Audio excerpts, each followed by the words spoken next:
وفي أول رد فعل لنادي برشلونة، أكد المتحدث الرسمي باسم النادي جوزيب فيفاس أن عقد اللاعب لا يزال ساريا مع الفريق حتى هذه اللحظة.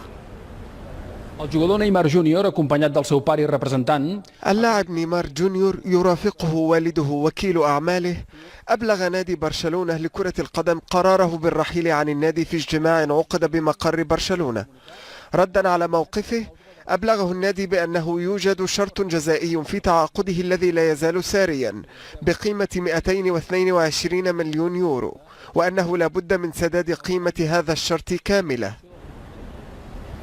أكد وكيل أعمال نيمار واغنر ريفيرو أن باريس سان جيرمان سيدفع الشرط الجزائي لبرشلونة وسيتم تقديم النجم البرازيلي الأسبوع المقبل. حسب ماركا، قد يكون وكيل أعمال نيمار أدلى بهذه التصريحات بمطار برشلونة عندما كان يستعد للمغادرة.